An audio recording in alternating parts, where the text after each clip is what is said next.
داماد علی عمر مراد نبی عمر. بسم اللہ الرحمن الرحیم. ومثلهم فی التوراۃ ومثلهم فی الانجیل وقال النبی صلی اللہ علیہ وسلم اللہم اعز الاسلام عمر بن الخطاب صدق اللہ العظیم.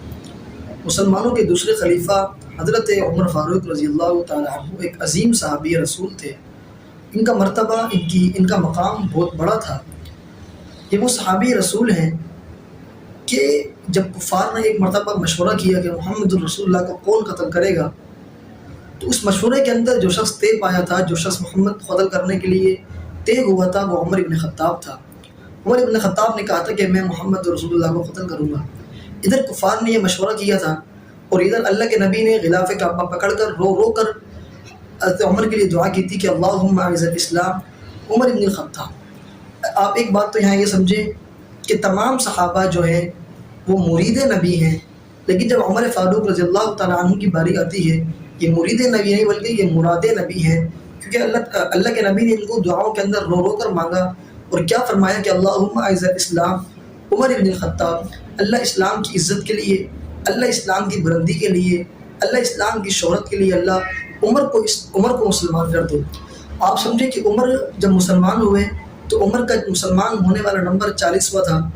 اس سے پہلے حضرت علی رضی اللہ تعالیٰ عنہ بھی مسلمان ہو چکے تھے، حضرت ابوبکر صدیق رضی اللہ تعالیٰ عنہ مسلمان ہو چکے تھے.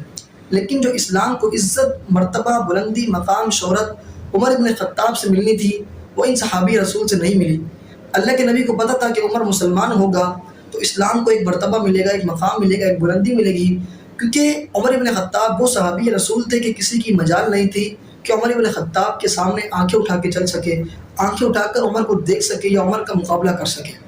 اب ادھر جب کفار نے مشورہ کیا، فیصلہ کر لیا کہ عمر محمد کو قتل کرے گا، عمر چل پڑے. راستے میں ایک صحابی ملے، کہا عمر کدھر جا رہے ہو؟ فرمایا کہ تجھے معلوم نہیں کہ میں اللہ کے نبی کو قتل کرنے جا رہا ہوں. اس صحابی نے کہا عمر بڑی جلدی میں ہو، اپنے گھر کا تو حوالہ لے لو، آپ کی بہن، آپ کا بھائی مسلمان ہو چکے ہیں. ادھر عمر نے یہ بات سننی تھی. عمر گھر پر گئے، بہن کو مارا، بنوئی کو مارا، بہت مارا کہ ان کے منہ سے خون نکلنے لگ گیا.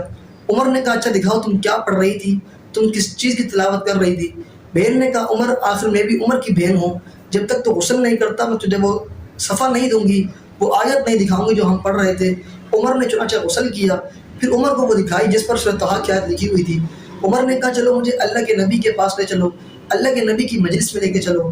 جب عمر اللہ کے نبی کی مجلس میں آئے تو صحابہ نے تلواروں کو نیام سے نکال لیا. اللہ کے نبی نے کہا صحابہ پریشان مت ہو، آج عمر کی نیت وہ نہیں ہے، عمر مقابلے کی نیت سے نہیں آیا، عمر جھگڑے کی نیت سے نہیں آیا، بلکہ آج عمر جس نیت سے آیا ہے وہ نیت یہ ہے کہ آج عمر محمد کا کلمہ پڑھے گا. اب جب عمر بن خطاب آ گئے، کلمہ پڑھ لیا، اب نماز کا وقت ہوا تو اللہ کے نبی نماز پڑھنے لگے. تو عمر نے کہا اللہ کے نبی نماز چھپ کر کیوں پڑھتے ہو؟ فرمایا عمر تیری قوم نماز کعبۃ اللہ کے اندر پڑھنے نہیں دیتی.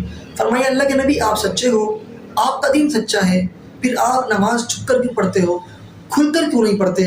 عمر ابن خطاب وہاں سے چلے، بیت اللہ کی طرف گئے.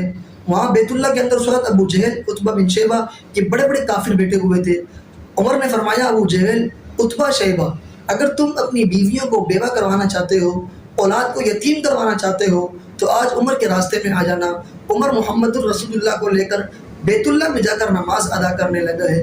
عمر ابن خطاب اتنے بڑے صحابی کہ جنہوں نے 24 لاکھ مربع میل پر اسلام کا پرچم لہرایا، اتنے بڑے حکمران، اتنے بڑے یہ خلیفہ رہے ہیں کہ کسی بھی کافر، کسی بھی فاسق، فاجر، باغی، منافق ان کے سامنے آنے کی جرت نہیں کرتا تھا. جو ان کے سامنے آنے کی جرت کرتا تھا اسے پتہ ہوتا تھا کہ میرا آخر فیصلہ ہے، آخر جو مجھے انجام ملنا ہے وہ یہ ہے کہ میرے سر کو تن سے جدا کر دیا جائے گا. اس لیے کوئی کافر، منافق عمر بن خطاب کے سامنے آتا تھا ہی نہیں. آنا تو دور کی بات ہے. حضرت علی رضی اللہ تعالیٰ فرماتے ہیں کہ عمر بن خطاب کا مقابلہ دور کرنا تو دور کی بات ہے. عمر بن خطاب کی آنکھوں میں